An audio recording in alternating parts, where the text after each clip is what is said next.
Do you ever wonder why the men and women of the Torah lived so long? Not metaphorically long, not symbolically long.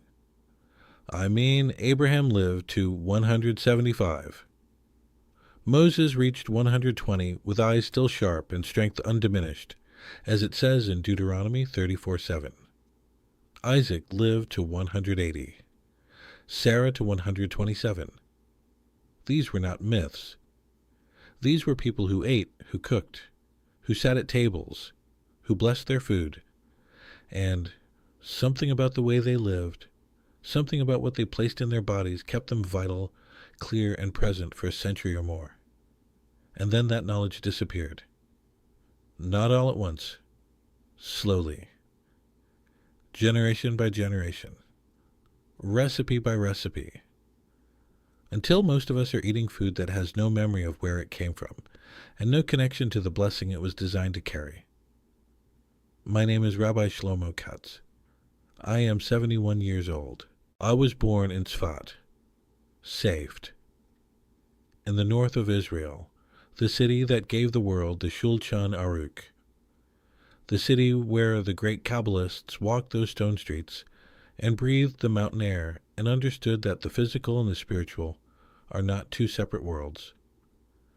I studied at the Yeshiva of Tzfat and at Bar Ilan University. But the most important education I ever received came at the kitchen table of my grandfather, Reb Yosef Katz, a master Kabbalist of the school of Tzfat, who spent his entire life mapping what he called the divine blueprint of the Jewish kitchen.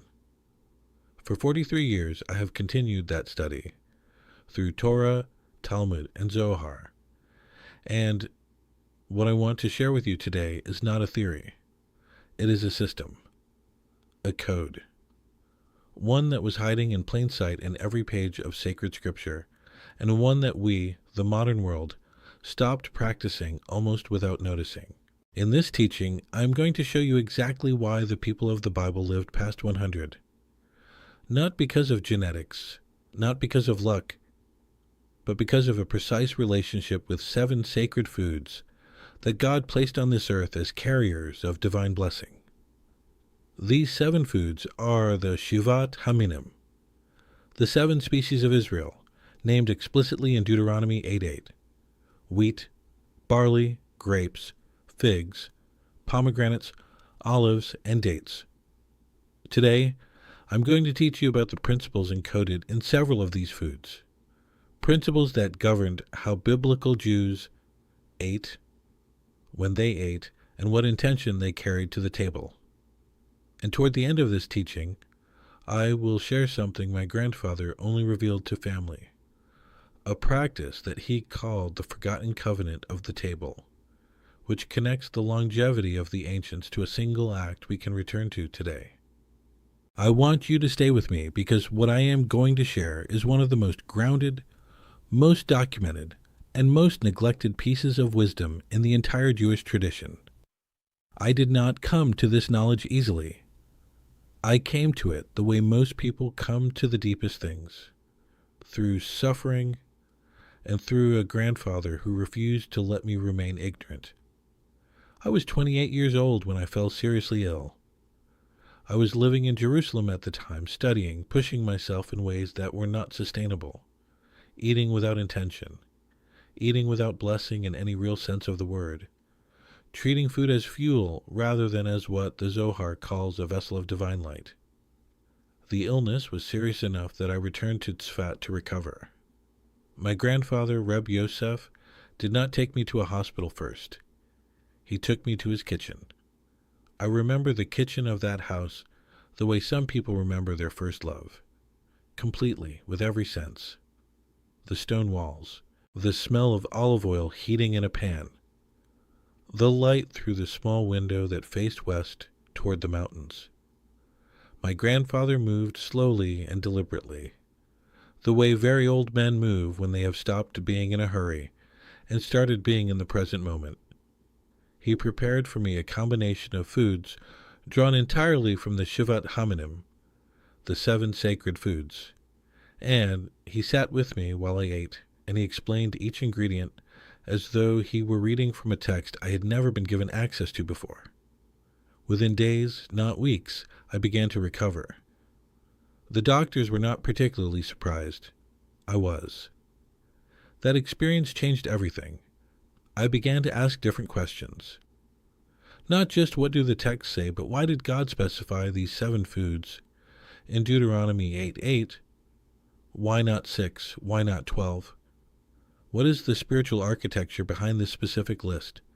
And why did people who ate according to this system live with a vitality that we have largely lost? I spent the next 4 decades looking for the answers. What I found is not simple, but it is teachable. And I want to begin teaching it to you now.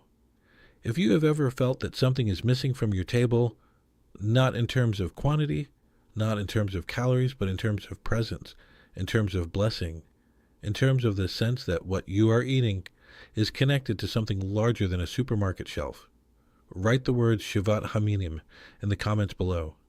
I read every comment. And I want to know how many of you are feeling what I believe many people are feeling right now.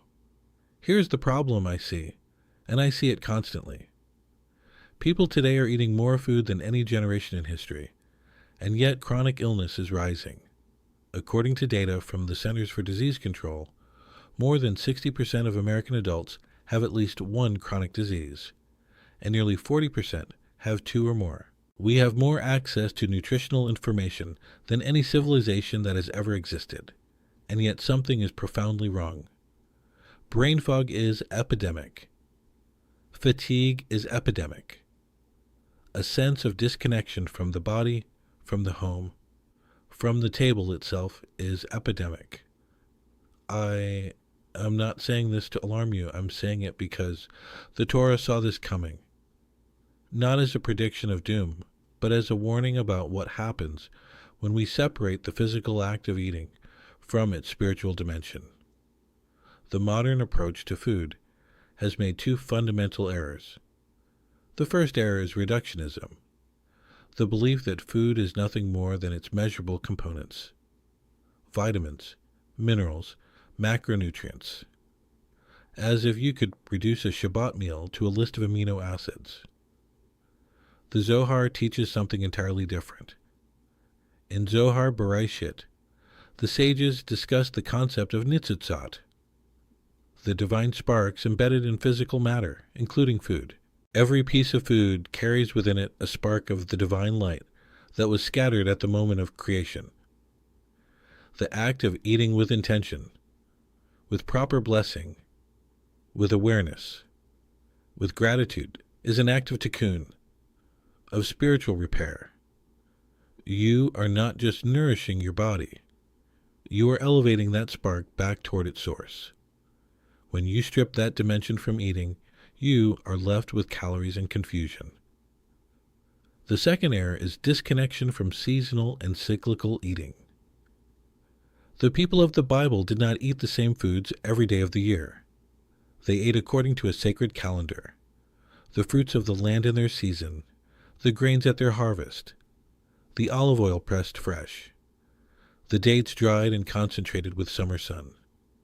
The body, the Talmud teaches in Tractate Shabbat, has its own rhythms that mirror the rhythms of creation. Eating against those rhythms, eating strawberries in winter, eating food without roots in the earth or season, creates a dissonance that accumulates over time. The ancients did not have this problem because they could not have it. Today, we have to choose it consciously, and most of us have not been taught how. I want to be honest with you about something. There was a period in my adult life after my recovery when I thought I understood enough. I had studied the text. I had integrated some of the practices. I was living in Florida, building a life, busy in ways that felt important. And I drifted. Quietly. The way you drift from a good habit. Not all at once, but one small compromise at a time. I stopped being deliberate about the Shivat HaMinim. I ate what was convenient. I said the blessings quickly, by rote, without presence. And over about 2 years, I began to feel it. Not dramatically, not with a clear diagnosis, but in the quality of my sleep, in a low background exhaustion that I kept attributing to age, in a sense that the table in my home had lost something I could not name. When I returned to the practices, fully and consciously, it took about 40 days before I felt the difference. I tell you this not as a testimonial, but as honesty about what drift costs. What I discovered through all of this is that these are not isolated suggestions. This is a system, a complete code.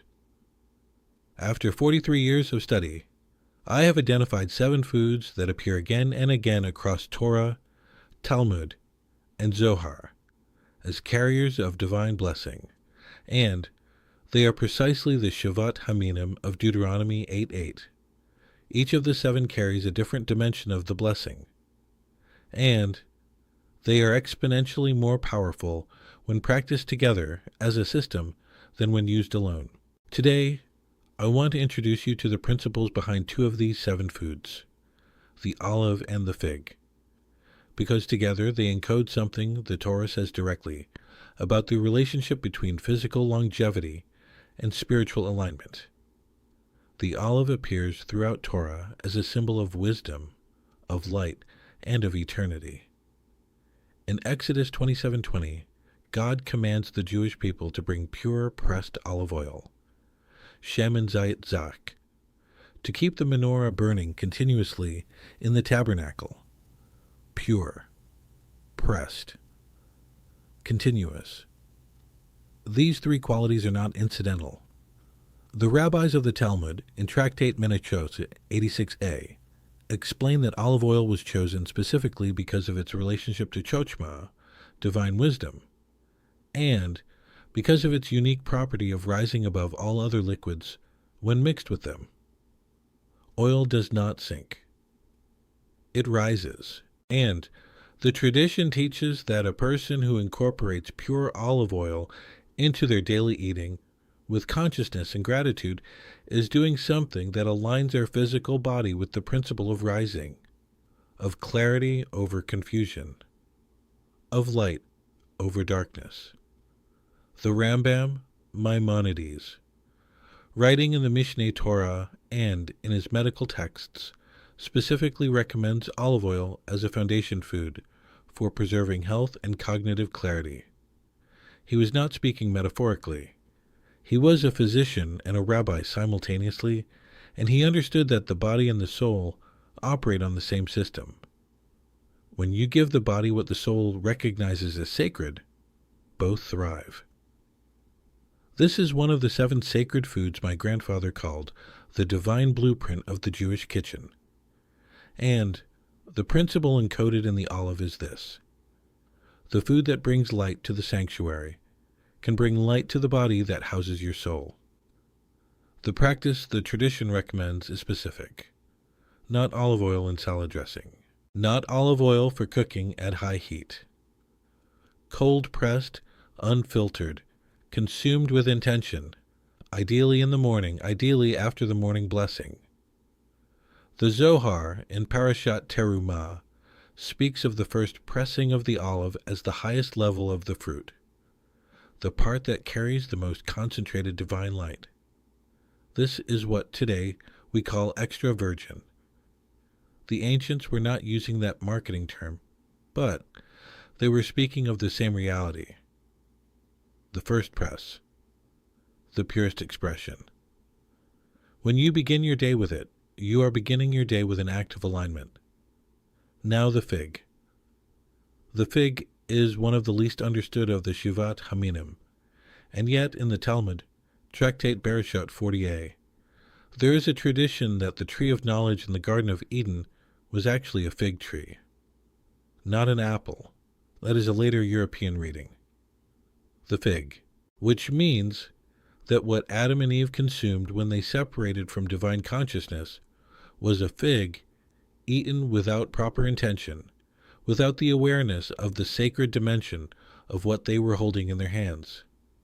And the tradition teaches, through this very story, that the tikkun, the repair, of that original disconnection is to return to the fig and to eat it with full presence and awareness, reversing in miniature the act that began our exile. The fig, in the tradition of Tzfat Kabbalah, as I received it from my grandfather, is specifically associated with the quality of Binah, deep understanding, the maternal quality of divine consciousness, the kind of wisdom that comes not from study, but from stillness and receptivity. Reb Yosef would place a dried fig on the table every Friday afternoon before Shabbat entered, and he would hold it in his hands for a moment before eating it. And he would say very quietly, "A meditation that I will share with you now." He said, "I am eating this with the intention of returning what was lost, of filling this house with understanding, of connecting the table of my home to the table of the sanctuary." That was the entire meditation. 30 seconds. But those 30 seconds changed the quality of what that fig carried into his body. There is a teaching in Tractate Bava Batra, 25 BI, that a person who desires wisdom should turn to the south when praying, and a person who desires wealth should turn to the north, because these correspond to the directions of the menorah and the table of showbread in the tabernacle. The sages are not giving you compass directions. They are telling you that the physical arrangement of sacred space encodes spiritual principles, and that the way you orient yourself in relation to what is sacred determines what you receive. The same principle applies to the table. When you eat with the orientation of the sanctuary, with intention, with blessing, with awareness, you are eating from a table that is connected to something ancient and alive. This is the core of what I understand as the reason the biblical figures lived so long. Not because they had superior genetics. Not because the calendar was different. The rabbis of the Talmud address that question directly and dismiss it. But because they maintained an unbroken relationship between eating and awareness, between the physical and the spiritual, between the table and the covenant, this principle becomes 10 times more powerful when practiced alongside the other 6 sacred foods. The olive and the fig are 2 voices in a chorus of 7. And when all 7 are present, in your kitchen, in your practice, in your awareness, the tradition teaches that something in your home shifts. The Zohar calls it the presence of Shekhinah, the divine presence, resting on a table that has been prepared for it. There's something happening in the world right now that makes this knowledge more urgent than it has been in a long time. We are living in a moment of profound disconnection from each other, from our bodies, from any sense that what we eat has meaning beyond its nutritional label. The rates of anxiety, of loneliness, of physical illness among people who eat well by every conventional measure, these tell a story that our modern frameworks cannot explain, but that the Torah explained thousands of years ago. The problem is not only physical. The cure is not only physical. And the sacred kitchen, the kitchen of the Shivat HaMinim, is one of the places where that truth becomes livable, daily, real. My grandfather spent his entire life organizing these 7 teachings into a complete system. It took me decades to understand how deeply they connect. The olive and the fig speak to each other. They speak to the grape and the pomegranate and the wheat and the date and the barley. Together they form a code, a 7-part structure for aligning the body, the home, and the spirit with the rhythms of creation. I am still learning it. I expect to be learning it until the last day I have. What I want to leave you with today are 3 things you can begin with immediately. The first is this. Start with the olive. Get a bottle of cold-pressed, unfiltered, extra virgin olive oil. Real oil, not the blends and imitations that fill most shelves. And begin each morning with a small amount taken with awareness. Say the bracha, the blessing over it. If you do not know the blessing, simply say, "Blessed is the source of all life who brought forth this gift from the earth." 30 seconds of intention. Do this for 7 days and notice what changes. The second is this. Bring a fig into your home this week. Not fig jam. Not a fig Newton. A real fig, dried or fresh, and hold it before you eat it. Remember what it represents in the tradition. Remember that the act of eating it with awareness is itself a form of return, of repair, of tikkun. The third is this. Understand that what you have received today is one piece of a 7-part system. You have been given something real. You have been given something that your ancestors practiced and that your body recognizes, even if your mind has been taught to dismiss it. Use this knowledge with good intention. Use it with gratitude. Use it with the understanding that the wisdom of the sacred kitchen is not a trick, not a shortcut. It is a covenant, a living one, and it belongs to you. In my next teaching, I will reveal another of the 7 sacred foods, one that my grandfather said was the most misunderstood in all of Torah. He kept returning to it in our conversations, always saying that this food was hiding a secret about parnassah, about divine sustenance and prosperity, that most people pass over every single week without knowing what they are missing. You will not want to miss it. If this teaching spoke to something in you, share it with someone whose home you want to see filled with blessing. Leave a comment below. Write Shivat HaMinim if you are ready to receive the full system. Subscribe to this channel and turn on the notifications so that when the next teaching arrives, you are the first to receive it. This knowledge is yours. It has always been yours. Welcome back to the table. Shabbat Shalom. Until next time.